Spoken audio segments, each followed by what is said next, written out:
¿Qué tal? Muy buenas noches. Bienvenidos al Cascabel en 13. Bueno, voy a contarles que el vicepresidente y candidato de Esquerra, Oriol Junqueras, está pernoctando en la prisión de Extremera a esta hora con la esperanza de que mañana los Reyes Magos del Supremo le traigan la libertad provisional que hoy le ha pedido a los 3 magistrados, esos magistrados que forman la Sala de Apelación de lo Penal del Alto Tribunal.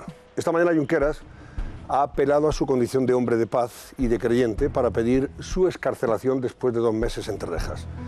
Son condiciones, hombre de paz, de diálogo, creyente, que no parece que tengan un excesivo peso jurídico exculpatorio, cuando aquí de lo que se trata es de renunciar y ser creíble a nuevas aventuras unilaterales de independencia, al margen de la ley, claro.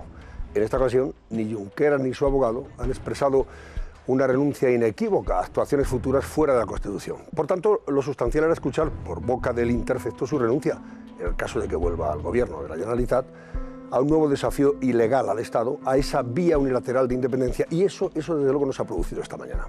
Así que veremos a partir de mañana qué deciden los 3 magistrados del Supremo, pero es evidente que lo que decidan va a condicionar la hoja de ruta política de los próximos días en Cataluña. Si Junqueras saliera en libertad provisional, es más que probable que pudiera convertirse en el candidato del separatismo a investir como presidente, dejando eso sí a Puigdemont en su retiro belga desolé y descangallado.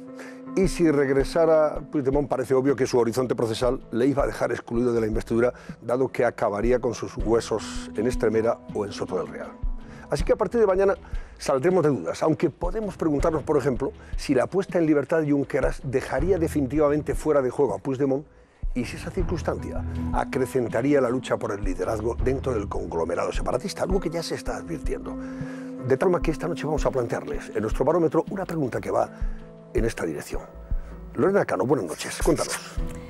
¿Qué tal, Antonio? Bueno, pues efectivamente la pregunta hoy del barómetro que abrimos ahora mismo tiene que ver con Junqueras. Les preguntamos, ¿creen que el Tribunal Supremo debería dejar en libertad a Junqueras después de la vista de hoy? Ya saben, 2 respuestas posibles, sí o no. Si creen que sí, que le deberían dejar en libertad, tienen que llamar al 905-855-001. Si creen que no, al 905-855-002. Y además, ya saben que estamos esperando sus comentarios a través de Twitter.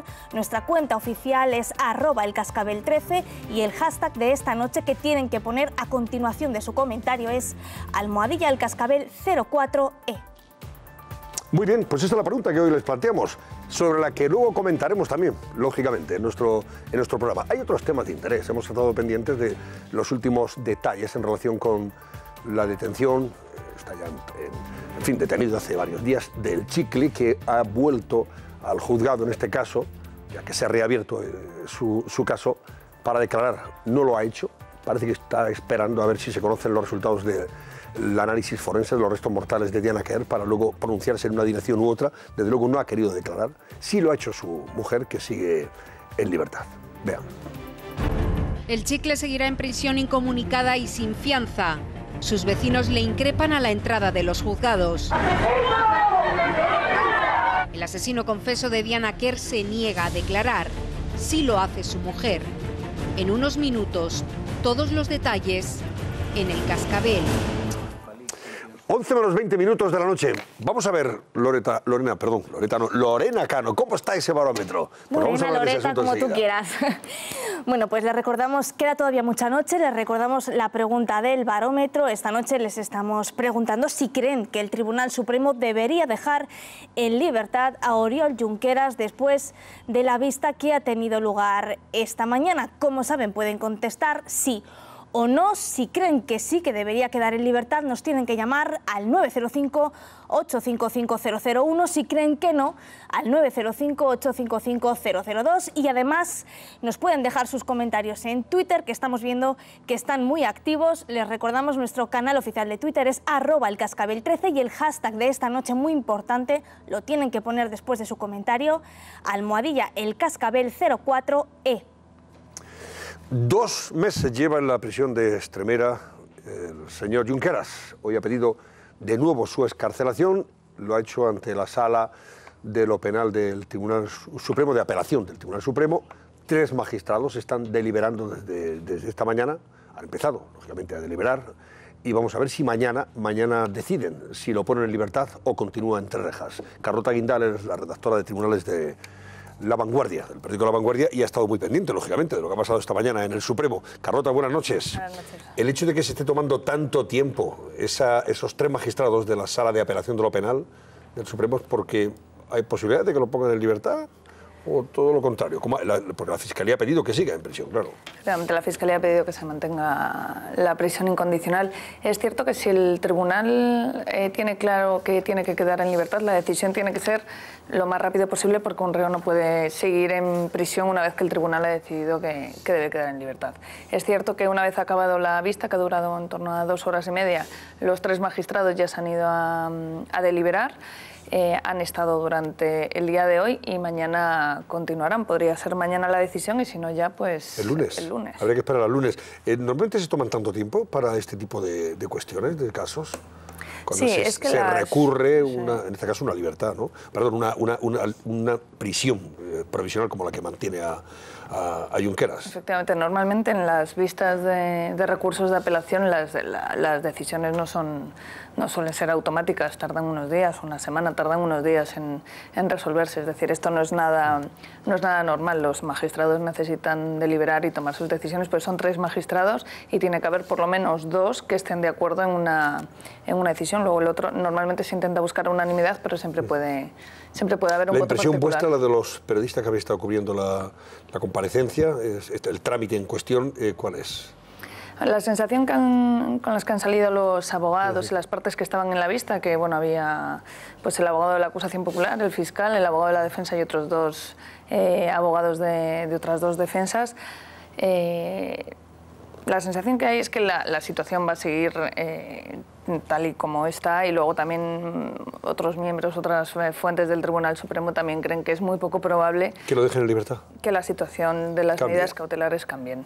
Luego es verdad que siempre a última decisión, pues, siempre puede haber una modificación, pero la sensación que hay es que todo va a seguir igual. Enseguida vamos a hablar con alguien que ha estado dentro, ha estado presente durante la comparecencia del propio Junqueras, de sus abogados, etcétera, etcétera, porque participa como acusación popular, el abogado de Vox, concretamente Javier Ortega. Pero antes, es la segunda vez que Junqueras pide su excarcelación, ¿verdad? Antes lo hizo ante el propio juez que le mandó a prisión, Llanera, y ahora ha vuelto a hacerlo, pero ya ante esa sala de apelación de lo penal, ¿verdad? Efectivamente, es la primera vez que la sala va a resolver en este asunto sobre la rebelión, es la primera vez que la sala va a resolver, con lo cual también es importante, porque lo que resuelva la sala, que es la última instancia, será, digamos, un poco lo que marque pues para los Jordis o para el ex conseller de Interior Joaquín Forn, que están pendientes.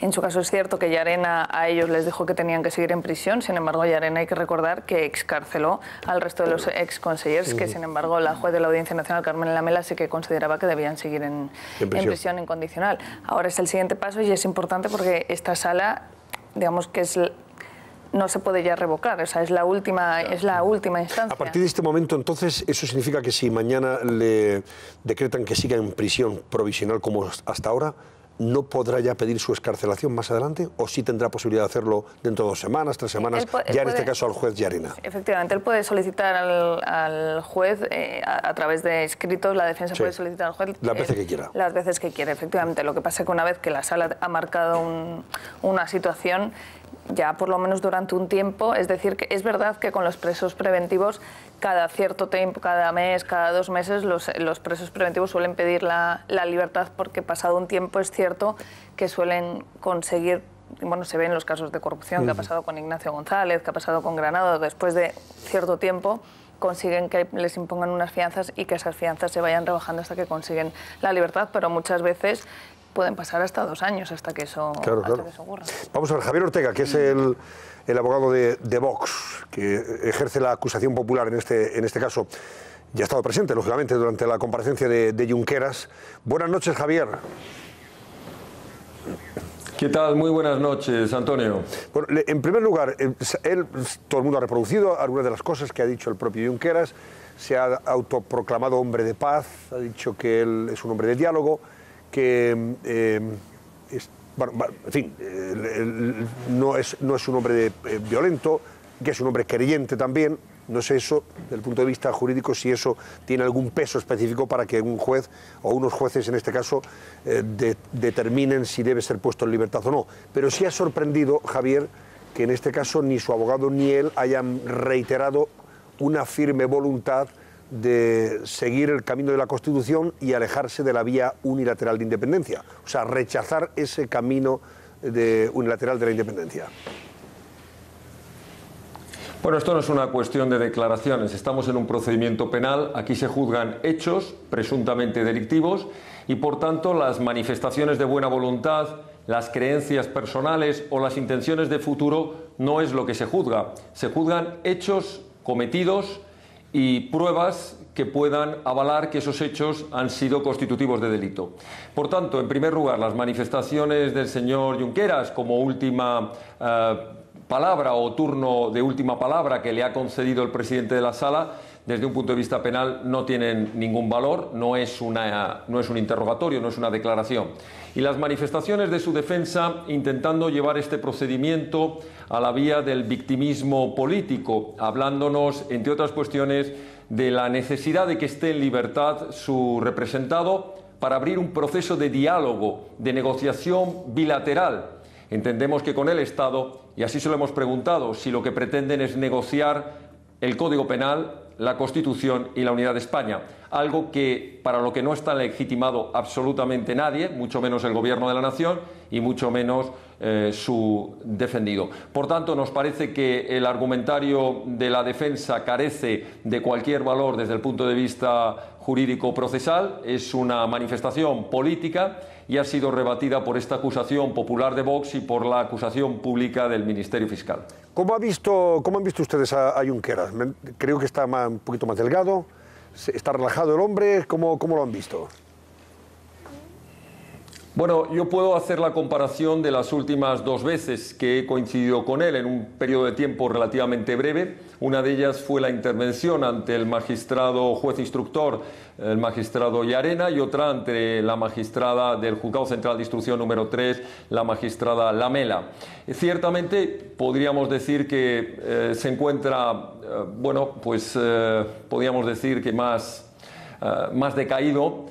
Su aspecto físico es menos grueso y probablemente menos convencido de que vaya a haber pronto la libertad, cosa que según va pasando el tiempo yo creo que se va a ir convenciendo de que le quedan muchos meses y yo espero que muchos años entre rejas, porque no estamos hablando de un hombre de paz, estamos hablando de uno de los más importantes cabecillas al frente de una organización delictiva que ha llevado como objetivo principal una trama de un golpe de Estado en España. Y esto no lo dice la acusación popular de Vox, esto lo dicen los reiterados informes de la Guardia Civil, de la Policía Nacional, y así ha sido acogido desde hace más de un año en la instrucción que iniciamos en el Juzgado de Instrucción 13 de Barcelona. Así lo acogió la Sala del Tribunal Superior de Justicia de Cataluña, la Audiencia Nacional y ahora el Tribunal Supremo. Por tanto, no es un hombre de paz, como nos intenta hacer creer, es un verdadero golpista, aunque la apariencia que quiera trasladar sea otra muy distinta. Le pregunto, y le voy a preguntar también a Carlota Guindal como especialista en tribunales. Yo hacía antes hincapié en algo que desde luego ha tenido un peso específico bastante notable para que salieran, por ejemplo, o no entraran en prisión aquellos que renunciaron a esa vía unilateral de independencia y acataron la Constitución o el camino de la Constitución. Si hoy en esa declaración ante estos tres magistrados hubiera hecho una declaración expresa de moverse solo en el marco de la Constitución y renunciando a futuro, en el hipotético caso de que fuera investido presidente de la Generalitat, el señor Junqueras, renunciando a la vía unilateral de independencia, ¿cree que eso sí tendría un valor, en fin, estimable a la hora de que los jueces le pusieran en libertad en las próximas horas?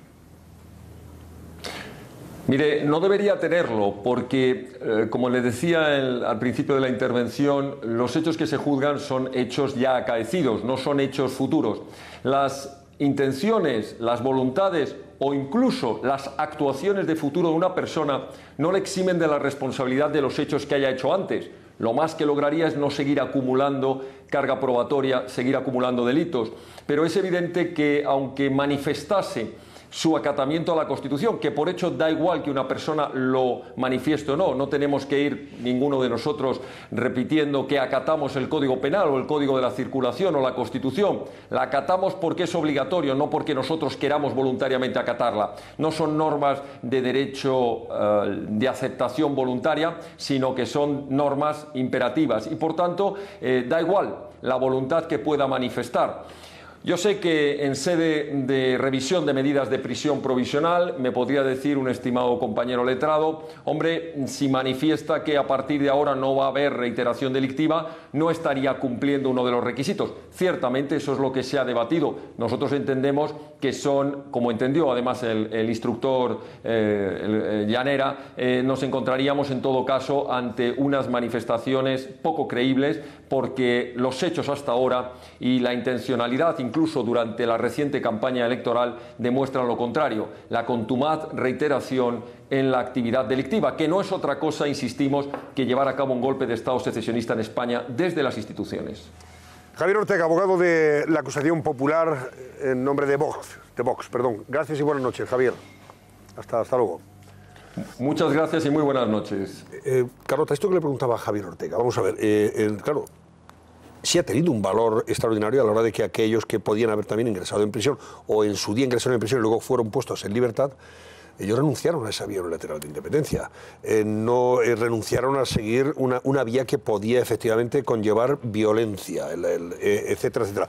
Acataron de alguna forma la Constitución, el camino de la Constitución. En este caso no ha habido esto por parte de Junqueras. ¿Crees que eso puede también efectivamente pesar a la hora de la decisión que toman los jueces o no? Yo creo que en el caso de Junqueras, igual que en el caso de Forn, ellos tienen un plus de gravedad. A ver, en el caso... Por digan lo que digan ahora, ¿no? Yo creo que sí, porque en el caso de... Se puede ver como Llarena, en el caso de Forn, que Forn llevaba un abogado que no tiene nada que ver con los partidos, un abogado independiente ajeno a Esquerra o el PDeCAT.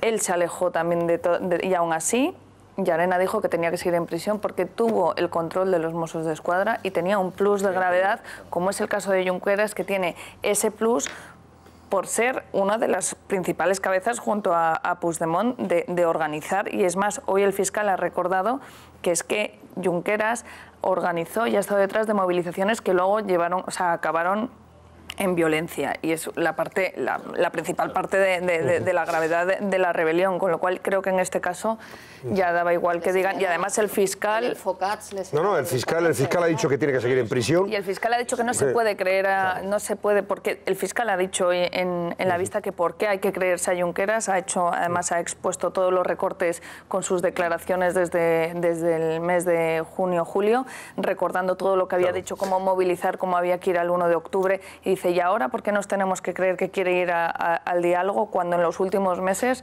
no ha querido dialogar? Y además, ha matizado incluso el propio fiscal, que dice, oiga, el que usted pueda ser presidente de la Generalitat, eso no debe afectar a su actual situación penitenciaria. De ninguna manera. En cualquier caso, os pregunto a vosotros, os pregunto porque esto es lo más importante, claro, en función de lo que decidan los 3 jueces de esa sala de apelación del Tribunal Supremo, pues sabremos qué va a pasar en los próximos días en el Parlamento, en Cataluña, porque si quedara en libertad, imaginaos en qué lugar se pondría el señor Puigdemont, en su autoexilio de Bruselas, porque sería evidentemente el candidato a investir. Claro.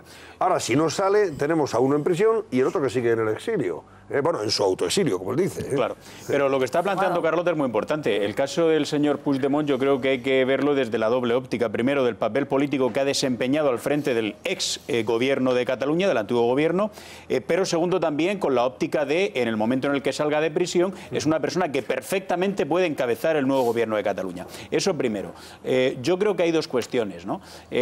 No me sorprendería desde luego que mañana se decretase la libertad, porque al final una sala de apelación tiene una función correctora y depurativa, y si tiene un criterio distinto al que tiene el instructor, perfectamente es su deber y su responsabilidad aplicarlo. Pero, y ahí voy un poco, Carlota, a la parte... con Carlota. Carlota cree que no del todo, pero yo tengo dudas. Pero voy a la parte del abogado, porque claro, la parte problemática en la estrategia de defensa del abogado es que, lejos de estar buscando en el corto plazo el levantamiento de esta medida cautelar tan gravosa como es una prisión preventiva, desde luego no está reconociendo que se han cometido delitos graves, ninguno, pero además no solo de naturaleza política, que tengan que ver con el quebrantamiento del reglamento del Parlamento de Cataluña, el Estatuto de Cataluña, la Constitución, sino incluso cuando se habla de las explosiones de violencia, el señor Junqueras y su abogado todavía operan en una realidad paralela. Es decir, ellos entienden que no tienen absolutamente nada que ver con el clima verdaderamente de tumultos y con todos los actos de violencia que hemos visto en septiembre y octubre. Por lo tanto, yo no veo que esté encarando de la forma más adecuada para conseguir la salida de prisión. No sé cómo lo ves, pero... Claro, porque es que al final tienen que jugar en un doble plano, el político y el judicial. Realmente, si fuera directa únicamente al plano judicial, sería otra estrategia, porque en cualquier otro caso, un abogado lo primero que tiene que hacer es sacar a su cliente de prisión. Y es que es lo primero que hay que hacer. Y luego ya se plantearía la defensa. En este caso están jugando porque se está jugando una presidencia o se está jugando, claro, es que se está jugando... Ahora mismo hay una pugna muy evidente por el liderazgo dentro del magma separatista, por un lado Puigdemont, por otro Junqueras, hasta el extremo de que a esta hora, por ejemplo, Europa Press da una noticia de última hora muy interesante, Lorena, de los seguidores de Puigdemont, lógicamente, Juntos por Cataluña, la candidatura que ha encabezado Puigdemont. Mirad lo que dicen ya desde Juntos por Cataluña. Cuenta. Sí, acabamos de conocer esta noticia a través de Europa Press. Juntos por Cataluña avisa este jueves en un comunicado que solo está dispuesto a investir como presidente de la Generalitat a Carles Puigdemont y no así a Oriol Junqueras. De esta manera se ve una vez más esa ruptura que hay entre los dos principales partidos nacionalistas. Bueno, es una comunicación interna de la gente de Junts per Catalunya que han dicho solo vamos a investir a Puigdemont. Claro, Puigdemont ¿dónde está? Está en Bruselas, no lo olvidemos. Y si viene, acaba en Extremera, ¿no? ¿Tenéis alguna duda sobre eso?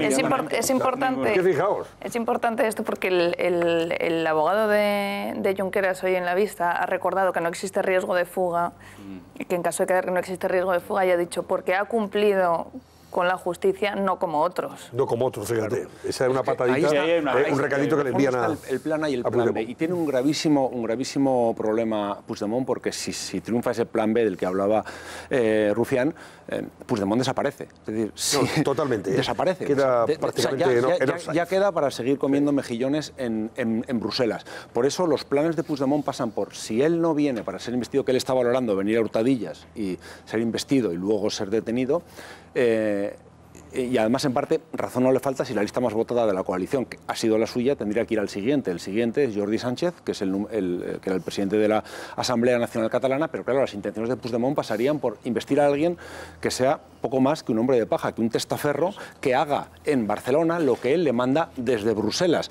Pero ahí sería, en el caso de Puigdemont, pan para hoy y hambre para mañana, porque al final desde Bruselas no se puede gobernar la Generalitat, aunque le jure fidelidad Jordi Sánchez o el que lo ponga en su nombre.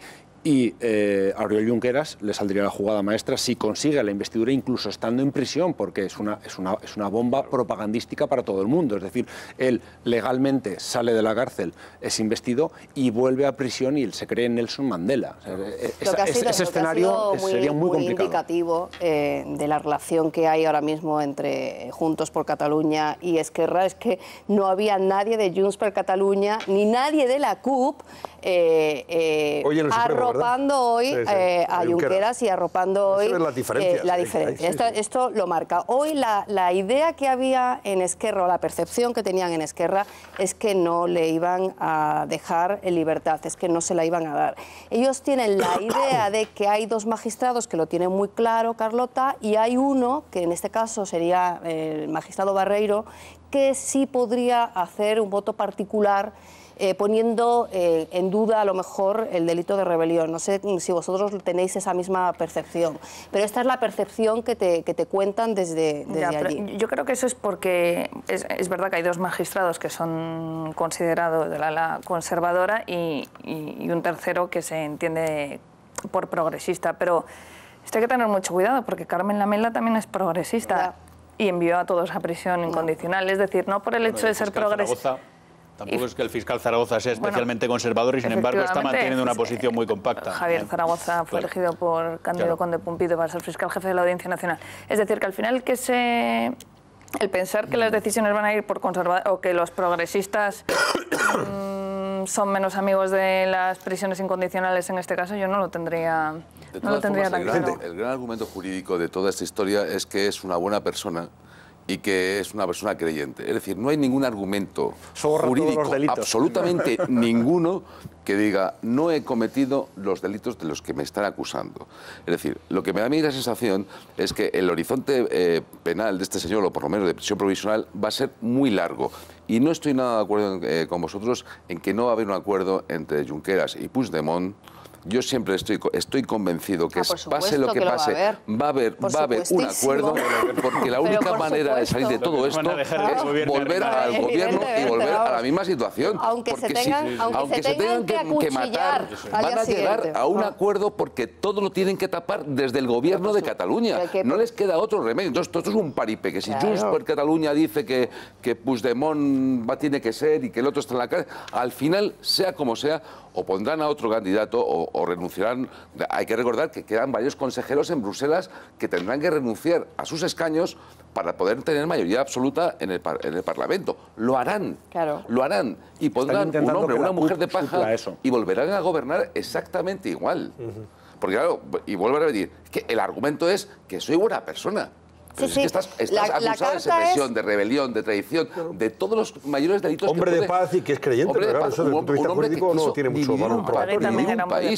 Su carta a los Reyes Magos, como soy un hombre bueno, cristiano y pacífico, pido que me den la libertad. De todo esto. O sea, el cabecilla es un hombre de paz, un hombre que quiere dividir un país en dos. ¿Eso es ser hombre de paz?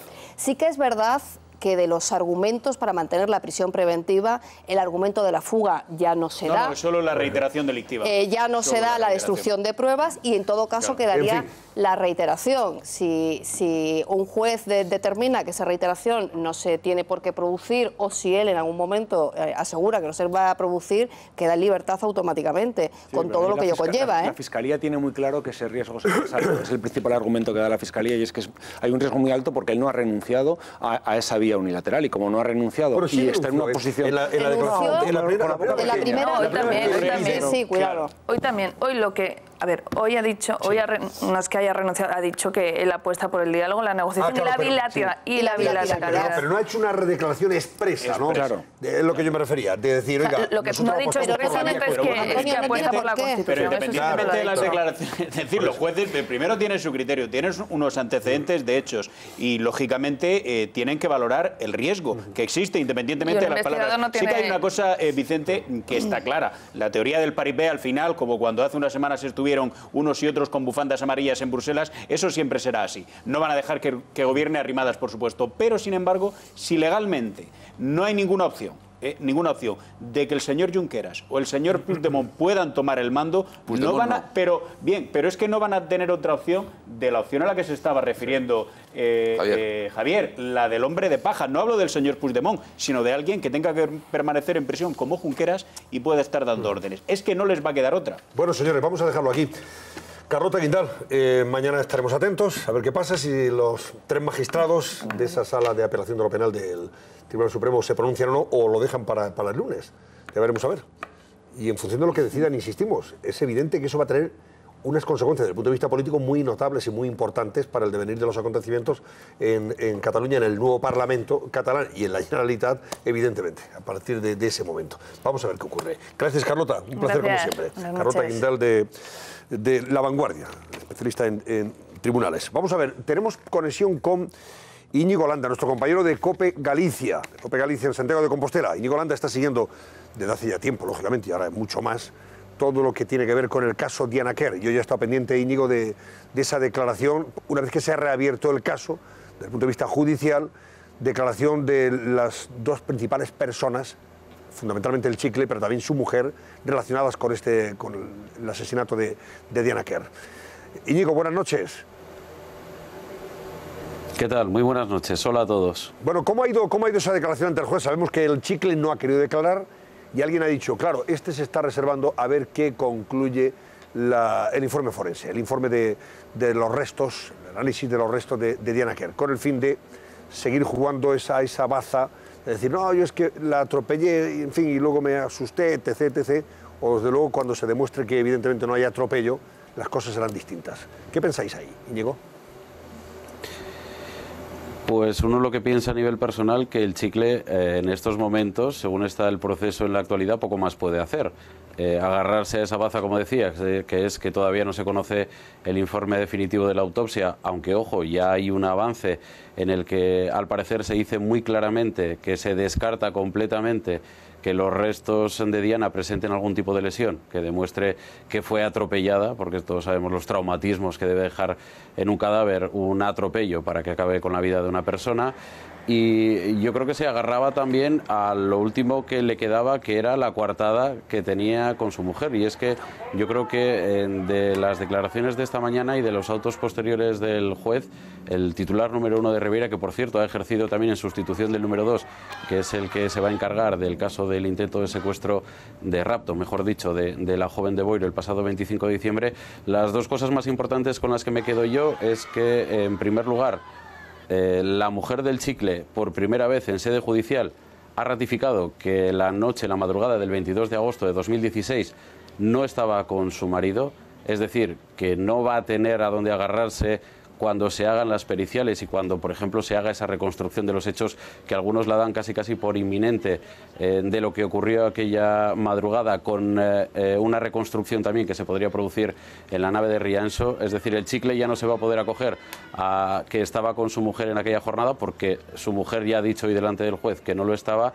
Y en segundo lugar hay un detalle que a mí me parece importante también, y es que en el caso de la chica de Boiro del pasado 25 de diciembre incluye el juez un presunto delito contra la libertad sexual, que también lo incluye, ya lo hacía en el auto de la jueza del número 3 el pasado 1 de enero, incluía esa motivación sexual en la forma de actuar el chicle, que yo creo que es por donde el juez va a intentar ahondar ahora mismo un poquito más dentro de la investigación. Estamos en fase de investigación, de instrucción, pero yo creo que es por donde va a intentar atrapar al chicle a Enrique Abuin, para que, y perdón por la expresión, que no es igual muy judicial, pero soy muy policial, para que cante.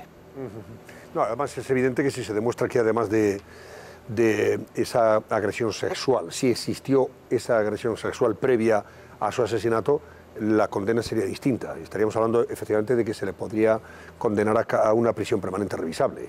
Eso es lo que se está barajando desde el punto de vista jurídico.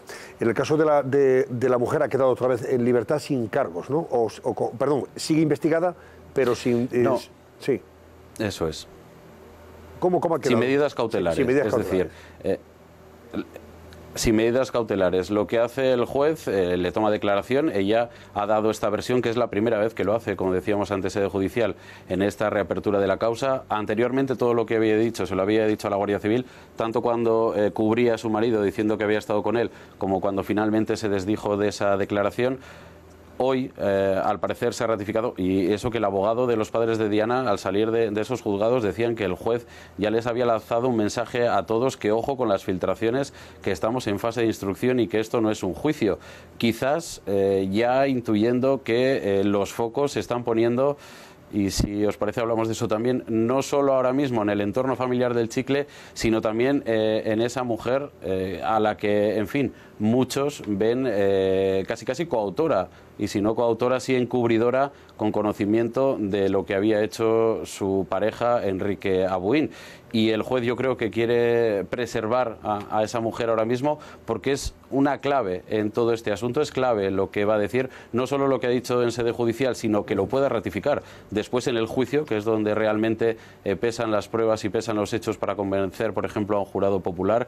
Y a partir de ahí, a pesar de que les había dicho que ojo a las filtraciones, bueno, ha sido cuestión de un par de horas el que se haya filtrado, que ha ratificado el que no estuvo esa noche con su marido. ¿Por qué digo lo de proteger? Hoy hemos conocido también que, por ejemplo, han aparecido algunas pintadas en el domicilio de esta pareja en Rianxo, donde no sé si ahora mismo residen, pero bueno, hasta el momento de la detención residían la pareja con una hija menor, Y estamos ya en una situación, unas pintadas desde luego muy amenazantes para los dos miembros de esa pareja, y estamos en una situación que, bueno, yo creo que el juez en este inicio de la fase de instrucción, hay que decir que se reabría la causa el pasado día 1, es decir, que llevamos 4 días con la causa reabierta, que sabemos muchas cosas, pero que esto va para largo y que quedan muchas incógnitas por despejar todavía, que yo creo que es el objetivo principal, debe serlo en cualquier caso, de un juez instructor. Claro.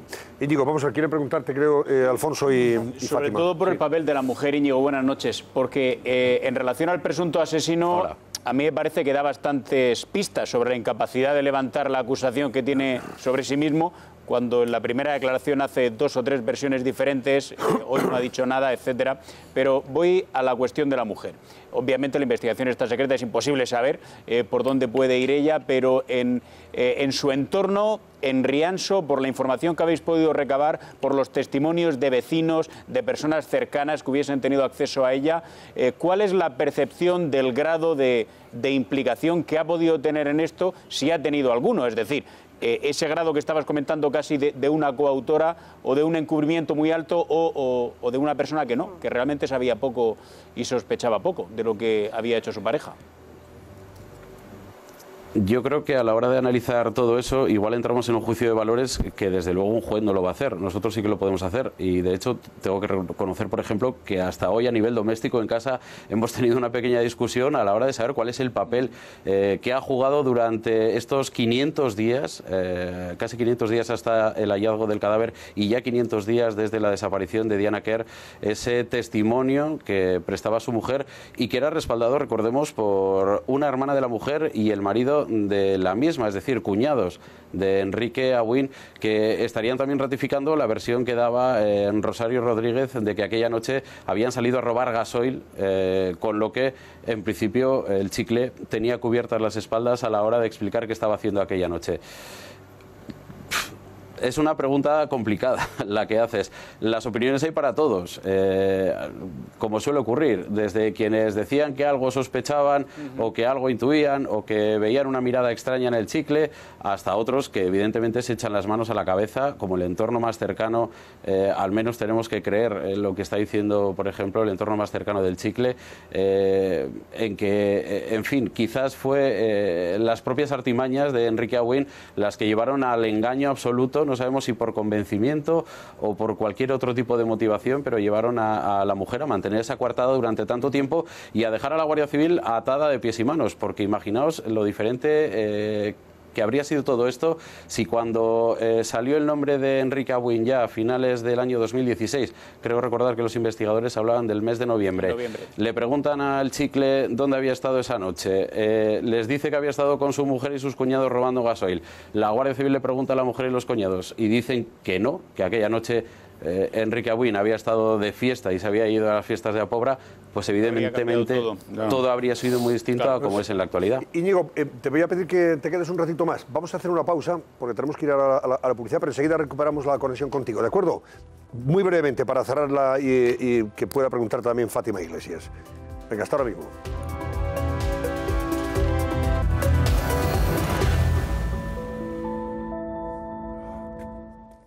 Once y 22 minutos de la noche. Estamos hablando con Íñigo Landa, compañero de COPE en Galicia, a propósito del caso Diana Quer, la declaración hoy ante el juez, la no declaración del chicle, que no ha querido declarar. Dicen que se está reservando hasta después de conocer el resultado del análisis forense de los restos de Diana Quer, y entonces declarará y a ver qué dice. Y su mujer, que sí ha dicho, ha declarado y le ha dicho al juez efectivamente que no estuvo esa noche, la noche de autos, con el chicle, desmontando en fin, el argumento que siempre había esgrimido para eludir cualquier responsabilidad en este caso. La portada de ABC de mañana, Íñigo, estás ahí todavía, ¿no? Mira, la portada de ABC, sí, te adelanto, es claro. Caso Diana Quer, buscan el rastro del chicle en 70 intentos de secuestro, o sea que ya se está buscando por parte de la Guardia Civil conexiones de este sujeto con casos pendientes de aclarar. Intento de secuestro en la zona en Galicia. La Guardia Civil investiga si el asesino de la joven, o sea, de Diana Quer, estuvo implicado en algunos de los 400 delitos sexuales ocurridos en esa zona de Galicia, y concretamente de La Coruña, en los últimos 13 años. Este tema lo estabais vosotros, lo habéis comentado también, ¿verdad, Íñigo? Esto lo dejaron caer ya los investigadores cuando dijeron que era cuando menos llamativo que desde que se produjo, que se tenga constancia en la primera denuncia, que hay que ver si se puede remontar incluso antes, de la cuñada de la mujer, de Rosario Rodríguez, que denunció que había sido violada, y en ese momento, en fin, al parecer todos los testimonios echaron atrás esa denuncia y el chicle se zafó de la misma. Esto fue hace 11 años, claro, decían que era bastante complicado pensar que un individuo con estas motivaciones y sobre todo con el modus operandi que está grabado por cámaras de seguridad y por un WhatsApp que grabó accidentalmente la chica de Boiro cuando la estaba intentando meter en el coche y ella con la pierna fuera logró evitar que cerrara el capó del vehículo, sin querer la chica se puso a grabar un WhatsApp, que es una prueba tremenda, que por cierto también al parecer fue lo que llevó a la mujer que le enseñaran, a la mujer del chicle, que le enseñaran ese WhatsApp, que lo escuchara, lo que le llevó a cambiar su testimonio en su momento ante la Guardia Civil. Pero claro, les parecía a los investigadores ciertamente, no voy a decir inverosímil, pero sí cuando menos iba a ser bastante singular que este individuo no hubiese actuado desde aquella denuncia que se produjo en 2005 hasta los hechos de los que estamos hablando en 2016 y que repitió o intentó repetir en Boiro un año y poco después, cuando se sabía además investigado o al menos seguido, claro, o cuando menos que estaba en la lista de sospechosos es como si este individuo hubiese no sé, pasado de todo y claro, que no hubiese actuado en la última década, pues eso lleva, hay casos sin resolver y eso lleva a los investigadores ahora mismo a revisar absolutamente todo lo que pueda quedar abierto en lo que a desaparición de mujeres o violaciones de mujeres se refiere.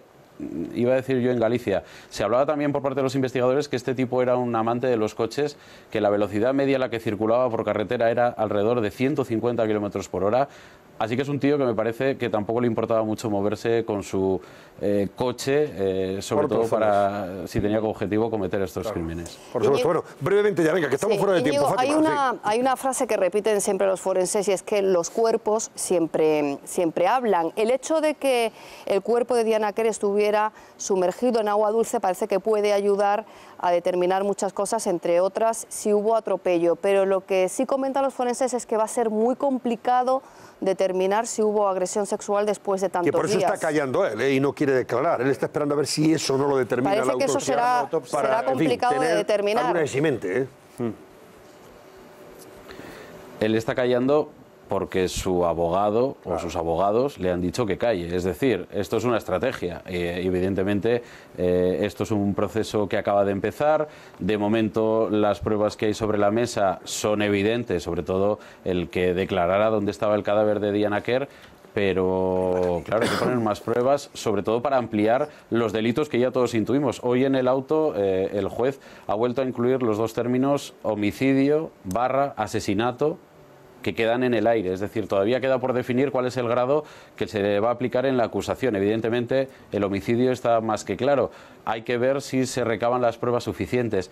Si eso se va a hacer a través de la autopsia, pues ya los propios forenses dicen que va a ser muy difícil, sobre todo demostrar que hubo una agresión sexual, e incluso también hablan del tema de ahogamiento con bridas, que en el cuerpo no podría haber ya hematomas, con lo cual sería mucho más complicado poder demostrarlo, aunque sí que hay otro tipo de indicadores para demostrar que hubo un estrangulamiento. El informe habla, lo que sí coincide todo el mundo es que el informe definitivo va a ser muy complejo, tan complejo como completo, y que va a llegar evidentemente hasta donde llega ahora mismo la sapiencia de los forenses y sus posibilidades técnicas. A partir de ahí será el juez el que determine si eso puede servir de base o no para elevar la acusación, y a partir de ahí veremos si la defensa de Enrique Abuin cambia de estrategia. Hay que decir una cosa, el abogado del chicle ya ha dejado caer en algún medio de comunicación, al que le está dejando caer bastantes cosas, pero ya ha dejado caer en ese medio de comunicación que él va a renunciar o que renunciaría a la defensa del chicle si se demuestra que hay que hubo una agresión sexual. Yo no sé si es porque el chicle le ha jurado y perjurado que no la hubo, con lo cual lo va a defender bajo ese débil argumento del atropello, pero bueno, va a intentar defender a su cliente a través de esa estrategia, pero también igual se está poniendo la venda antes de la herida. Por supuesto. Yo creo que es cuestión de esperar. Estamos en una fase muy preliminar, llevamos 4 días, aunque la investigación policial lleva muchos meses, pero llevamos 4 días de instrucción judicial. Íñigo Holanda, compañero de COPE Galicia en Santiago de Compostela, muchísimas gracias, una noche más. Gracias por tu colaboración y por tu información. Un abrazo. Hasta luego, Íñigo. A ver, Javier Chicote, brevemente, y Vicente, que no va a poder saludar a Carlos Cuesta, que lo tenemos ya por ahí. No va a poder mantener la tesis del homicidio de ninguna forma, porque para empezar, ¿por qué desnudas el cadáver? En el momento, no, es un homicidio. O sea, lo ha atropellado sin querer, ¿por qué lo desnudas? Si lo desnudas es para intentar quitar algún resto biológico que tú podrías tener en esa ropa y por eso quita la ropa y lo quema. Y luego una reflexión que me hago. Él le dice a su familia, oye, es que la Guardia Civil me quiere cargar a mí lo de la chica esta. Es decirme, y entonces la coartada que crean es que estábamos robando gasoil. Es decir, si tu coartada es decir, señora Guardia Civil, yo es que estaba robando, ¿qué estabas haciendo en realidad? ¿No? Su mujer tenía que saber algo. Oye, si estás dispuesto a decirle a la Guardia Civil que estabas pegando palos a los camiones de los feriantes, ¿qué estabas haciendo en realidad? ¿No? Claro. Ella tiene que saber bastante más de lo que parece que sabe. No, yo solo te quería destacar que no lo han recordado, pero es que el cuerpo de Diana Kerr además tenía pesos para que quedase metida en el fondo. Claro. Y cuando la Guardia Civil te presiona y terminas diciendo dónde está el cuerpo, ese cuerpo está desnudo, como decía Javier, está además con pesos para que vaya al fondo, para que nunca se encuentre. Bueno, pues a lo mejor atropellaste, no, pero cuando uno atropella a alguien no se le ocurre desnudar el cuerpo y meterlo con unos pesos en un pozo. Sí, sí. ¿no? Ahí hay razones objetivas para pensar que hubo agresión sexual.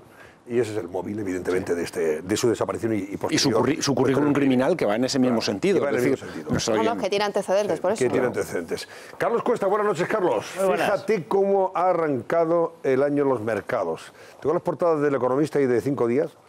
A ver si me das una pincelada sobre esto qué significa.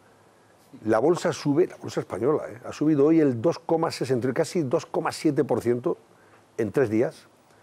Y el Dow Jones, que es el índice bursátil, el selectivo de Nueva York, supera los 25.000 puntos. El mercado español se sitúa a solo un 0,8% de su resistencia en los 10.400 puntos, o sea que va camino de superar esos 10.400 puntos. Y dice 5 días, las bolsas del mundo se instalan en la euforia.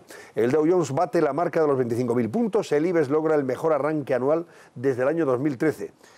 Bueno, ¿esto qué pasa? Estamos eufóricos. Echando las serpentinas. ¿Por qué atan los perros con longaniza últimamente? A ver, hay una parte que sí que es optimismo y es verdad que eso se está viviendo en estos momentos. Y otro es purita especulación. No, y otro es una cuestión muy habitual que ocurre que se le llaman los rallies. Sí. Cuando tú te vas a marchar... Rallies alcistas. Claro, bueno, alcistas o bajistas. Es decir, en este caso es alcista. Claro, al final, ¿qué es lo que tienes en la bolsa? Tienes el ahorro. Te vas a marchar de vacaciones de Navidad. Hay que liquidar. ¿Qué hace la gente? Justo antes de las vacaciones, esto ocurre en verano también, sueltas posiciones, entonces vendes un poquito. ¿Qué es lo que ocurre al volver? Que vuelves a comprar, sobre todo si hay expectativa de subida. Pero sí que es verdad que hay una parte que es optimismo, que es real, y que en estos momentos se sigue descontando que el año 2018 no va a ser un mal año económico, que va a ser bueno. Va a ser bueno para la economía, va a ser bueno para las empresas. Las que cotizan son las empresas y si van a dar dividendo, pues dices, ¡hala!, todos hacia adentro. Y luego hay que tener una cuestión en mente.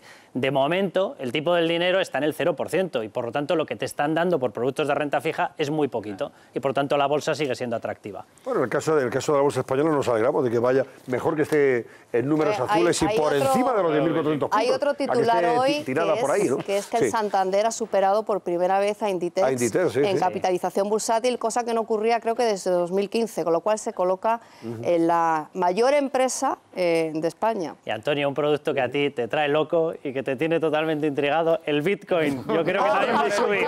También va a subir. ¿Y sigue subiendo el Bitcoin? Yo creo que sí, yo creo que sí.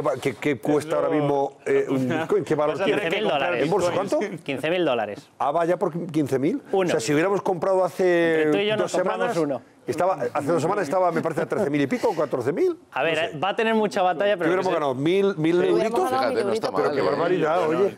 Lo que se está viendo con este producto es que cuanta más polémica tiene, más publicidad se le hace y más se vende. Pero bueno, veremos qué es lo que pasa, pero bueno. Pero por ahí van los tiros. Sube la bolsa, pero también suben los alquileres. Los alquileres nos hemos encontrado con subidas de hasta el 18,4% el alquiler de vivienda y de locales en general. Prácticamente subidas, efectivamente, del 20%, prácticamente. Luego vamos a hacer una comparación, porque al final la gente tiene que vivir en un inmueble, ¿vale? El inmueble, tú puedes acceder a él por medio del alquiler o de la compra. A ver qué está pasando en comparación con la compra, que es muy interesante. Pero efectivamente, lo que tú estabas diciendo, Antonio, precio en España, subida del 18,4%.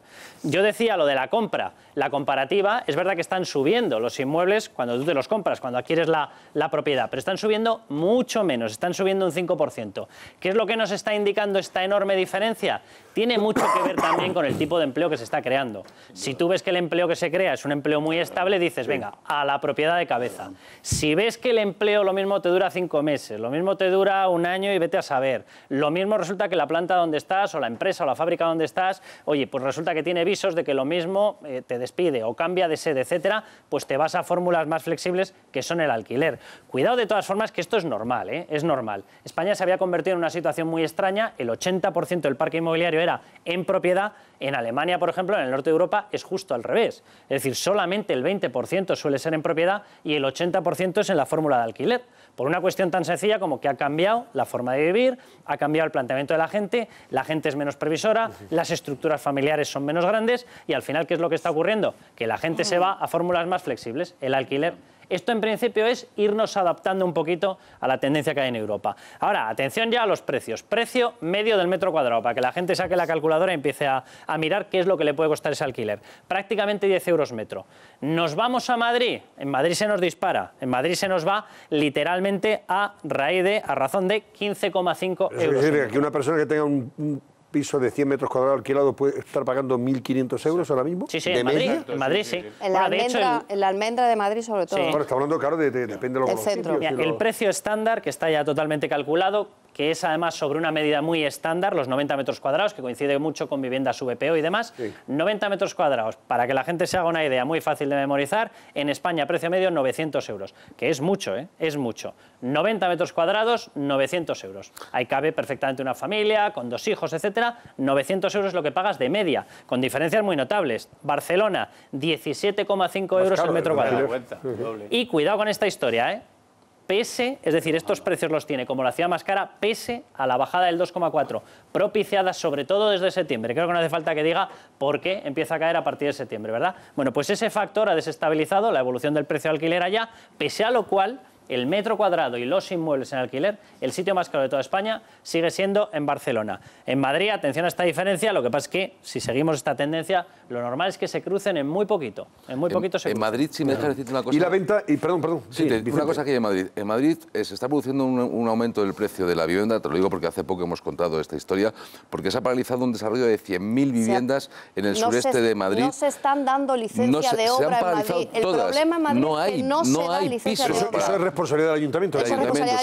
Había un desarrollo que son los berrocales, son 100.000 viviendas que se han paralizado. En Valdebebas se han paralizado todas las licencias de obra. Pero Valdebebas todavía se mueve, pero lo que es berrocales, lo que es Cañaverales, todo el desarrollo sureste, que era vivienda barata, la política del vivienda para jóvenes, de Madrid lo ha paralizado por cuestiones puramente ideológicas. Bueno, Vicente, tú lo sabes perfectamente, el plan Chamartín, el anterior, incluía muchísimas más viviendas de las que se han dejado en el actual. Cuanta menos viviendas salga en propiedad, cuanta menos viviendas salga en venta, las que salen más caras. Pues más caras. Y al salir más caras arrastran también, porque hay más horquilla, hay más posibilidad de subir el precio del alquiler. Con lo cual, por sacar menos, te acaba encareciendo la vivienda en propiedad y la vivienda en alquiler. Porque como hay muchos menos peces que pescar, cada pez vale más. Y luego hay otra razón, y es que había, durante los años de crisis, como el precio de la vivienda bajó tanto, muchos propietarios decidieron ponerlas en alquiler antes de sacarlas al mercado. Ahora, en el momento en el que el precio de la vivienda está subiendo, todas esas viviendas que eran de alquiler y que querían ser vendidas han pasado ya al mercado de venta, con lo cual hay mucha menos vivienda destinada, ofertada para alquiler, con lo cual pues también es un problema. En Madrid, Antonio, que también ha tenido repercusión, si miras todo lo que se ha tenido que parar, le han pegado un mordisco por la gestión que se había realizado, un parón de disponibilidad sobre créditos presupuestados de 547 millones. Hay una parte muy importante que corresponde a desarrollos urbanísticos, que eran necesarios para posteriormente poder hacer las viviendas. ¿Retrasas el desarrollo urbanístico? Pues retrasas obviamente las viviendas que se iban a construir. Y todo eso está teniendo repercusión. Pues el capítulo de ventas, por ejemplo, también se sigue incrementando, ¿no? El precio, ¿no? Se sigue incrementando mucho más rápido que antes, pero no está consiguiendo seguir la evolución del precio del alquiler. Está en 5%, y cuidado porque además, si empezamos a entrar ya en fase económica en la que nos acercamos a subidas de tipos, las subidas de tipos tendrán más repercusión sobre el coste de la vivienda comprada y, por lo tanto, cuidado, porque significa que el precio del alquiler puede seguir subiendo, porque va a seguir teniendo margen de subida. Cuanto más cara sea la compra, más margen tienes para cobrar por el alquiler. Para que suba el alquiler, efectivamente. Brevemente, Carlos, cuéntanos datos sobre los datos del empleo que conocimos ayer, muy interesantes, muy positivos, pero con, en fin, con sus matices, lógicamente. Sí, tiene sus matices. El año con menos parados, evidentemente, sí, con más gente afiliada a la Seguridad Social, que es probablemente el dato más relevante de todo ello, pero luego está el tema de la temporalidad, ¿verdad?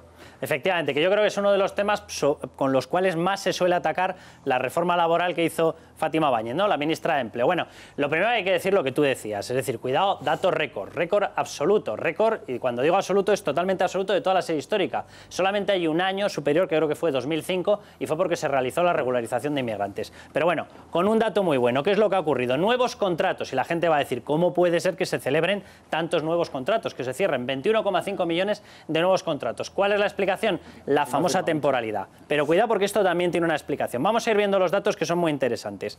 Hay datos de hombre-mujer y hay datos sobre todo de indefinidos temporales. ¿Cuántos contratos indefinidos de todos esos que hemos dicho se cerraron? El 8,8%. Diríamos, muy poquitos. Resultado, los temporales, la práctica mayoría, 91,2%. Pero, atención a este otro dato. Cuando miramos cómo está la situación, no en un momento temporal, sino directamente la foto fija, es decir, después de todo esto, ¿cuánta gente en España tiene un contrato indefinido? 3 de cada 4. ¿Cuántos tienen un contrato temporal? 1 de cada 4. Dices, ¿cómo puede ser esto?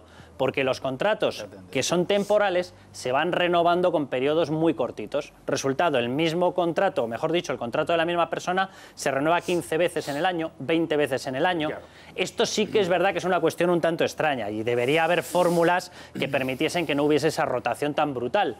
Pero sí que es cierto que la mayor parte de la población sigue teniendo clarísimamente más contratos indefinidos que los temporales, porque lógicamente el que es indefinido no se renueva, no cambia a lo largo de todo el año y acaba dando este resultado. Pero sí que es verdad que el debate está servido porque los críticos de la reforma laboral dirán, oye, ¿cómo puede ser que de todos esos 21,5 millones de contratos cerrados, solamente 1,9 millones sean indefinidos? Tiene una explicación que es la que hemos dado, pero lógicamente tendrá debate. De todas formas, de los 18.460.201 trabajadores que ahora mismo están cotizando a la Seguridad Social en España, 18.460.201, ¿cuántos tienen contrato indefinido en estos momentos? Los que tienen contrato indefinido son el 75%. 75%. Sí, sí. Con lo cual, y eso es así. Un 25% de contratos temporales. Sí, claro, pero lo también que ocurre es verdad que los grandes números realmente son positivos o muy positivos, los grandes números. Pero me parece que hay algunos detalles que tú has apuntado, Carlos, que es importante fijarte la tendencia a la temporalidad. Temporalidad no siempre, pero a veces es sinónimo de precariedad.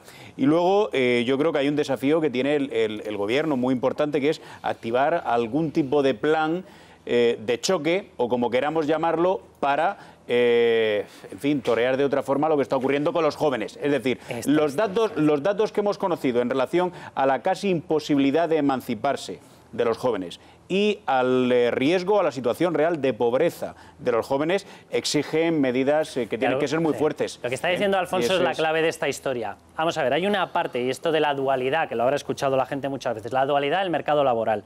Esto es así, pero además a rajatabla. ¿Qué es lo que ha ocurrido? La gente que viene de contratos de otra época los está manteniendo y por tanto tiene un blindaje frente al despido, un blindaje dentro de los convenios colectivos. ¿Quién está sufriendo esa rotación brutal? Los más jóvenes. Es decir, se ha fraccionado por completo, hay una especie de doble España laboral, la de los que sí que han encontrado una posición acomodada, la de aquellos que no la tienen y no la van a tener. Y es verdad, lo que dice Alfonso es verdad, es decir, esa capa, la gente más joven, la gente que está entrando... Ahí hay que hacer algo. Y cuidado, que son absolutamente necesarios porque son los que van a hacer todo el cambio tecnológico dentro de las empresas. Sí, y eso es absolutamente necesario. Segundo punto que seguro que va a tener debate, la famosa historia, a ver si podemos ver la otra diapositiva, la de hombres y mujeres, porque esto se le ha criticado mucho al gobierno y decía, no, es que el gobierno no hace nada por la contratación de mujeres. Bueno, estos son los últimos datos. ¿Cómo ha evolucionado el paro en 2017? Es un año cerrado. Yo creo que es suficiente como para hablar de que se ha marcado una tendencia. Atención a la evolución del paro por sexos. El paro en hombres baja en 5.937 personas. El paro en mujeres baja en 55.563 personas. Se está creando mucho más empleo femenino que el empleo masculino. Diríamos, bueno, esto es un gran logro del gobierno.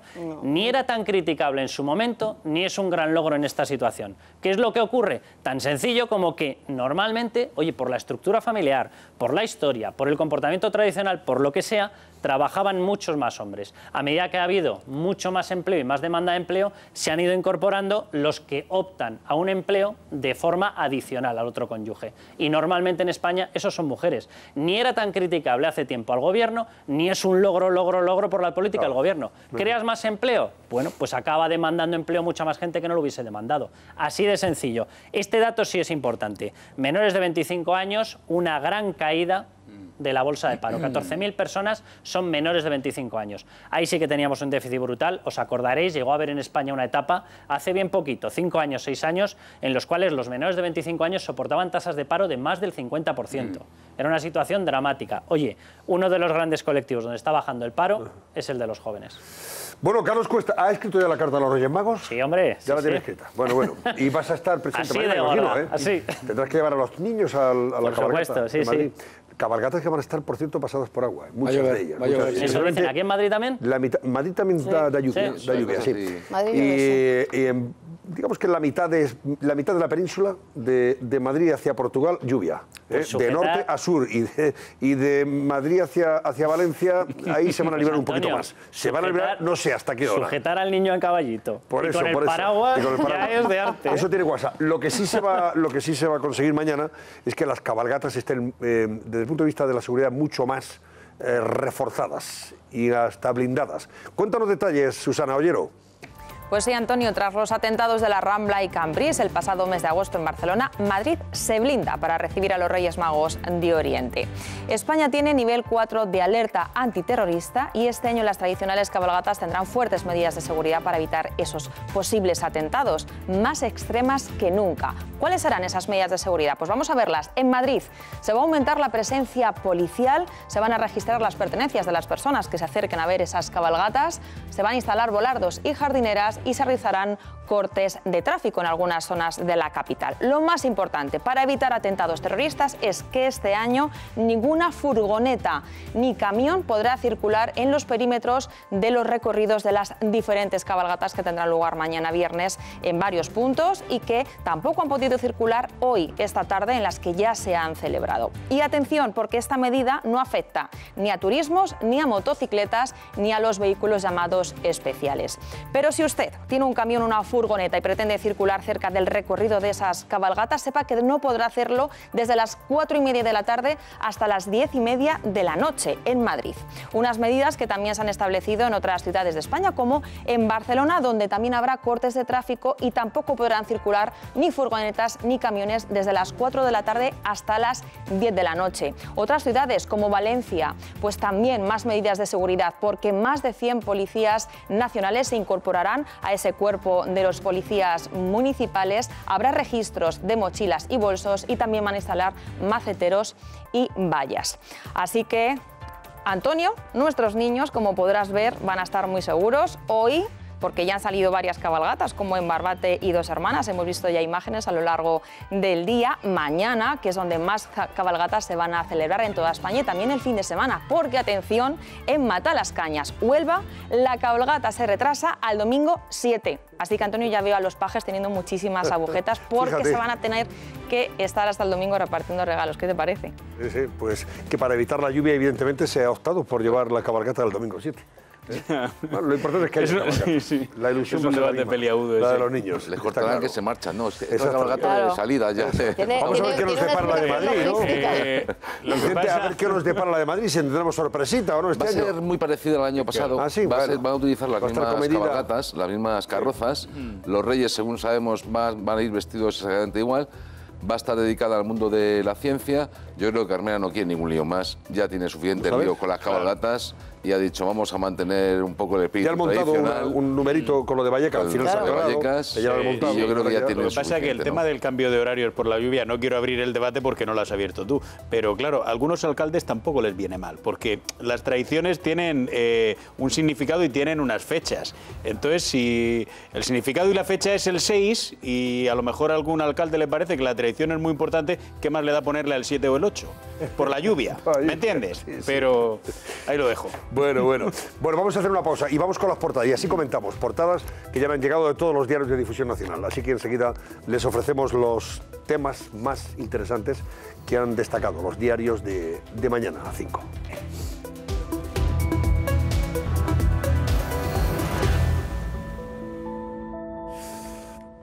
Recta final del Cascabel, esta noche de jueves. Vamos con el repaso a los periódicos de mañana. Mañana, viernes, víspera de Reyes Magos, pues si ustedes quieren leer los diarios se van a encontrar portadas como esta del País, en la que habla de los fugados. Los fugados son los que están ahora mismo en Bruselas viviendo del mejillón, como se dice en estos casos, o comiendo mejillones y esperando a ver qué va a ser de sus vidas, aquellos que decidieron fugarse en su día con Puigdemont a la cabeza. Y dice que los fugados están pidiendo garantías para renunciar a sus escaños. O sea que podrían efectivamente no presentarse para no ser detenidos, tendrían que renunciar a sus escaños, pero piden algunas garantías. Por ejemplo, dice el País que el separatismo perdería su mayoría, la mayoría que tiene en el Parlamento, en el nuevo Parlamento, después de las elecciones del 21 de diciembre, si alguno de los 4 exconsejeros que están en Bélgica se negase a entregar su acta. Pueden efectivamente no entregar el acta, quedarse en Bruselas. Ese diputado se perdería, evidentemente. ¿Y qué garantía están pidiendo? Pues me imagino que, en fin, que les garanticen desde el punto de vista económico algún futuro, claro, ¿no? También piden la inmunidad parlamentaria. Piden la inmunidad parlamentaria. Pero ellos, eso no se lo va a dar. La visión que ellos tienen es que el gobierno puede decidir judicialmente si les da o no les da una defensa. Si es que es ridículo. Y luego hablan dicen, no hay separación de poderes en España. Y ahora España es un país, y ahora están pidiendo que el gobierno Quiero que me ponga un se salte la ley a la torera y le diga a los jueces, deje usted en libertad a estos paisanos, hombre, que son esta gente, en fin. Pero ellos hablan de que no hay independencia judicial entre el gobierno y son ellos los primeros que piden que el gobierno interfiera ante los jueces. La Cataluña independiente que quieren crear sería pavorosa, o sea, partiendo de esta base, claro, de que se puede. De hecho, con esto ya empezó Puigdemont en su momento, cuando estaba pensándose si declaraba o no la declaración unilateral de independencia, intentó negociar con el Estado qué pasaba si no la declaraba, si se hacía una tabla rasa y se cerraban todos los procedimientos a cambio de no declararla, como si el presidente del gobierno o el señor Rafael Catalá fuera a llamar a la juez Lamela o al juez Llarena y decirle, oye, mira, que esto me lo archivas. No sé, es que es una cosa, es un sainete, no sé cómo. Pero, o sea, si no les encarcelan, ellos renuncian a sus escaños y aquí paz y después gloria. Pues va a ser que no.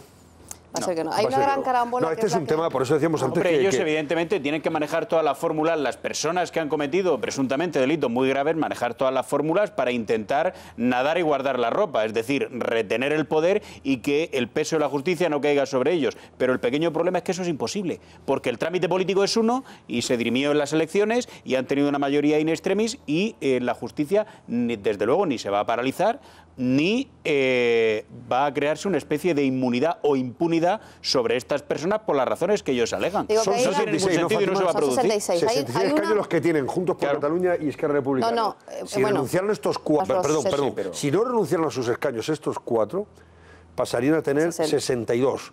Más 4 de la Q, ya no tendrían mayoría en el Parlamento. Hay una carambola que es la que persigue Ciudadanos ahora, que es hacerse con la presidencia de la mesa del Parlamento, que sería lo más importante, visto lo visto y teniendo en cuenta cuál fue el papel protagonista de la presidencia del Parlamento en época anterior, pero para eso necesitaría tener el apoyo, por supuesto, del PSC, que 5 diputados independentistas no aparecieran y sobre todo tener el apoyo, que esto ya es casi imposible, es una quimera, de Catalunya Sí que es Pot. Catalunya Sí que es Pot ha repetido hasta la saciedad que nunca apoyaría a Arrimadas, pero en ese caso se quedarían con 63, serían exactamente los mismos que tiene la mayoría, el independentismo, y como tiene que presidir la mesa del Parlamento el partido más votado, en ese caso lo conseguiría Arrimadas. Pero es una carambola tan complicada, de conseguir.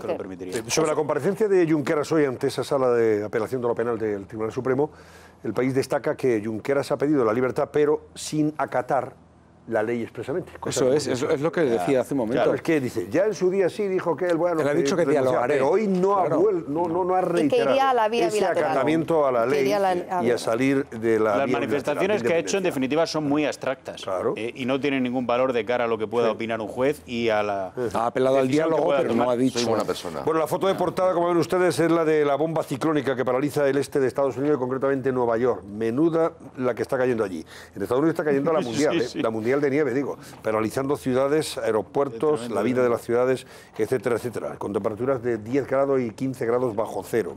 Montoro retiene más de 4.000 millones de las autonomías. Hacienda se niega a entregar el dinero prometido a las distintas comunidades autónomas hasta que no estén aprobados los presupuestos. Es que esto es una de las cosas que conlleva no aprobar los presupuestos. Claro. Es que cuando no se apoya a los presupuestos, no se libera el dinero para las comunidades autónomas. Se libera hasta cierto porcentaje. A partir de ahí tienen que esperar a que haya nuevos presupuestos. Lo que no se puede estar, creo que los que más se han quejado son las comunidades autónomas del PSOE. No se puede estar en misa y repicando. Aprueba los presupuestos, da tu apoyo a las cuentas del Estado para el año que viene, para este año ya, y con eso se libera el dinero, no solamente para las comunidades autónomas, sino para la subida de los funcionarios y para la subida de las pensiones, que es de lo que dependen los presupuestos generales del Estado. Claro, pero se va a dar la circunstancia, Fátima, que el PSOE no va a aprobar ni va a apoyar absolutamente nada, ni una coma de esos presupuestos, pero sus comunidades. Ahora le preguntas a Fernández Vara, a Susana Díaz y a cualquier otro presidente y dirán, hombre, que ese dinero nos hace falta. Pero entonces, ¿qué quedamos? Es que ese es una de las... O estamos a setas o estamos a... Es una de las Pero no puede ser. Bueno, voy con la portada de ABC. ABC lleva portada lo de, ya lo hemos comentado anteriormente, la declaración del Chicle y su mujer Rosario Rodríguez ante el juez hoy. Caso Diana Quer, habla de que se está buscando el rastro del Chicle en 70 intentos de secuestro. La Guardia Civil investiga si el asesino de Diana Quer estuvo implicado en algunos de los 400 delitos sexuales ocurridos en esa zona de La Coruña en los últimos 13 años. La foto de portada es la de Rosario Rodríguez, la mujer del Chicle, que ha quedado en libertad después de otra vez desmontar la coartada que habían esgrimido para que no fuera detenido anteriormente, que había estado aquella noche con él. Ahora ya ella ya ha vuelto a reiterar, en este caso en sede judicial, que esa noche el Chicle estuvo en la Pobra de Carramiñal, pero estuvo solo, que ella no estuvo allí. ABC, el fiscal del Liga también en su segunda portada desliga la prisión de Junqueras de su futuro político. El líder de Esquerra apela al diálogo y a su cristianismo para pedir esa libertad. También comenta que, bueno, estamos hablando del rey Juan Carlos, que cumple mañana 80 años. Y hay reportajes sobre el rey Juan Carlos, el rey que trajo la estabilidad, titula ABC, con artículos de opinión sobre su legado. Y un hombre de 70 años que ha muerto tras ser atacado por una jauría de perros en Castellón. Por cierto, todavía no han sido controlados esos perros, Están buscando. Se están buscando a esos perros. Puede que sean perros salvajes. Perros salvajes, ¿no? Es tremendo. Se maneja la posibilidad. Pero que atacaron a este hombre en Villarreal, concretamente, en Villarreal, o la Val d'Usó, y ahí quedó el hombre. El mundo, fijaos lo que lleva el mundo a portada, hombre, para los barcelonistas, seguidores del Fútbol Club Barcelona. Messi impone una cláusula al Barça en caso de independencia. Según la información del Mundo, el contrato millonario que ha firmado Messi con el Barça el pasado mes de noviembre incluye las condiciones en las que dejaría el club si hubiera secesión o independencia de Cataluña. Solo seguiría vinculado al equipo si pudiera competir el Barça en las ligas española, inglesa, alemana o francesa. Cosa bastante improbable.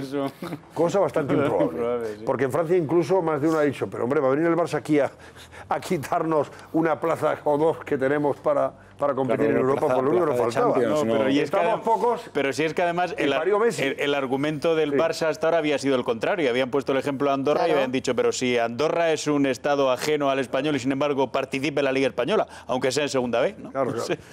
Pero es lo contrario de lo que han venido sosteniendo públicamente, ¿no? Sobre el tema Junqueras, habla de la Fiscalía Junqueras, que lo que ha dicho la Fiscalía sobre Junqueras, aspirar a ser presidente de la Generalitat no sirve de salvoconducto ni para que tenga usted la libertad, que es lo que le han dicho, ¿no? Y, hombre, estas son declaraciones muy interesantes de la mujer de este parricida de Pontevedra, este salvaje que asesinó a sus niñas de 9 y 4 años con una radial. Y esta mujer ha hecho unas declaraciones a propósito de la polémica que hay en estos momentos, porque ya saben ustedes que, por desgracia, va a ser retirada la prisión permanente revisable en la medida en que hay mayoría en el Parlamento, ahora sí, en contra del criterio del PP que quería que la reforma continuara, que esa prisión permanente revisable continuara tal y como se aprobó hace 3 años en la reforma del Código Penal. Y ella ha dicho, claro, le han preguntado a esta mujer, que es la del único condenado a prisión permanente que le pide al Congreso que no suavice la legislación. Todo lo contrario, dice ella, cuando no te toca una cosa así, todo el mundo es bueno, claro, naturalmente.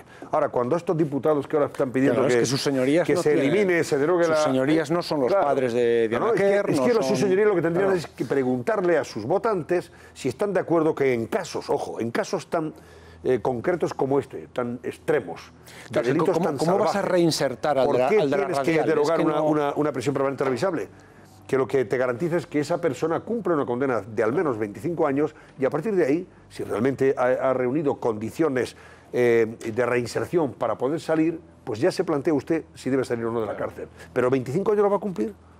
Yo creo que porque aquí ha habido momentos en los que las pobres víctimas, como tú dices, Antonio, se preguntara a los votantes, y han sufrido el escarnio, el resultado sería claro. De que han visto a los asesinos de sus familias después de haber matado a uno o a dos, después de 15 años en prisión, han estado en la cárcel. ¿Y casos en los que han reincidido después? ¿Cuántos casos hemos visto que han reincidido después? Ahí se le ha caído al Partido Popular el apoyo de Ciudadanos, que esgrime que realmente cumplir 40 años de prisión es algo más duro. Pero claro, tú puedes cumplir 40 años de prisión y si eres un criminal peligroso y un violador, ¿por qué no vas a poder violar con más de 60 años? Que esta es la cuestión, ¿no? Y en la tesis de Ciudadanos y en la defensa que ellos mantienen sobre este aspecto, pues está la idea de que los violadores y los criminales peligrosos, cumplida la pena íntegra, pueda ser. Yo creo que también se equivoca. Se equivoca en esa posición. Vamos a ver, este es un debate que lo vamos a tener a partir del mes de febrero y que va a generar mucha controversia y va a estar muy presente y muy vivo en la opinión pública. Voy con La Razón, que habla de Puigdemont y que pide boicotear, según dice La Razón, el Parlamento si Rajoy no retira antes el 155. Como no quiere venir a España, desde Bruselas hace llamamiento y dice, lío, que haya lío. Y así yo sigo aquí manteniendo la afición. Solicita a los diputados soberanistas que no vayan a la apertura del Parlamento. Fíjate el llamamiento que está haciendo. Busca provocar al gobierno y presionar a la Esquerra Republicana para que no exija su vuelta. Bueno, pues si no van entonces los diputados soberanistas, la Cámara se constituye con los... Pues como ellos hicieron, que echaron a la oposición, entonces pues se constituye el Parlamento, y a partir de ese momento tenemos a Inés Arrimadas de presidente, aquí paz y después gloria, y usted siga en Bruselas comiendo mejillones, claro. ¿Qué vamos a hacer? 80 años de don Juan Carlos, lo que no se contó de la abdicación. Es un reportaje sobre el 80 aniversario del rey emérito. Y también habla de Junqueras. Soy un hombre de paz, le ruego mi libertad, es lo que le ha dicho hoy, según refiere La Razón a los 3 magistrados de la Sala de lo Penal del Supremo. Y el chicle, que dejó de traficar con drogas cuando supo que le seguían. Y ha callado hoy ante el juez por si la autopsia no evidencia su posible abuso sexual. Está esperando a ver qué determina el análisis de los restos forenses. Voy con La Vanguardia. La Vanguardia también titula sobre Junqueras, que pide la libertad al Tribunal Supremo para volver al Parlamento. El exvicepresidente alegó ante los jueces que es un hombre de paz. En su declaración aseguró que opta por la vía de la negociación. Si no sale de la cárcel, cobra fuerza un traslado a Cataluña, dice también La Vanguardia. Los barceloneses preocupados por el impacto de la inestabilidad política. Hombre, ¿cómo no van a estar preocupados? Ya me dirás. Los ciudadanos que viven en Barcelona, claro que están preocupados con lo que está pasando, ¿no? Sube la inquietud por la imagen de la ciudad y la convivencia y baja el malestar por el turismo. Para que veáis cómo están las cosas. La gripe. El hombre de paz. Sí, claro. La gripe se triplica en una semana y satura los hospitales catalanes. Las urgencias aumentan un 62% en los ambulatorios de Cataluña y clamor de las autonomías contra Montoro por congelar la financiación. Pero es lo que tú decías, Fátima. Si no hay presupuesto no puede liberar esos 4.000 millones. Lo único que tienen es que es la ley apoyar más los importante presupuestos. cada año. Por supuesto. Venga, por último, que estamos ya fuera de tiempo. Vamos con la portada de la página web de COPE. A esta hora, si ustedes entran, pueden leer, entre otras noticias, Junqueras en el Tribunal Supremo, soy un hombre de paz que busca diálogo. Es el titular que ha destacado en su información la página web de COPE. También Nueva York en estado de emergencia por una bomba ciclónica. La bomba ciclónica es una nevada de las que, prehistórica, de los tiempos de la prehistoria. Y Inés Arrimadas, declaraciones a Carlos Herrera, no descarto presentarme a la investidura. Esos son temas que pueden ustedes leer. Bueno. Lorena Cano, ¿cómo ha cerrado nuestro barómetro de hoy? Bueno, pues a las 12:07 cerramos ese barómetro.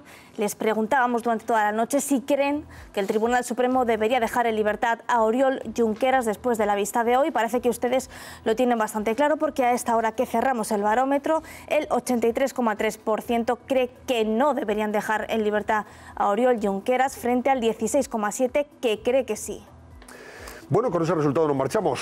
Alfonso Merlos, gracias. Buenas noches. Adiós, Fátima Iglesias. Felices Adiós, Reyes. Vicente González Olaya. Efectivamente, felices Reyes. Sean muy generosos sus majestades con ustedes. Y sobre todo con nuestros espectadores. Para que nos reencontremos aquí el próximo lunes, a partir de las 10, como siempre. Que disfruten ustedes de la festividad de Reyes Magos y que reciban muchas cosas. Y mucho amor, y mucho cariño, y mucho afecto. ¿Verdad? Y mucha salud. Es lo que hace falta en estos casos. Y mucha salud también, que eso es lo más importante. Disfruten ustedes de la noche con esta película de 13.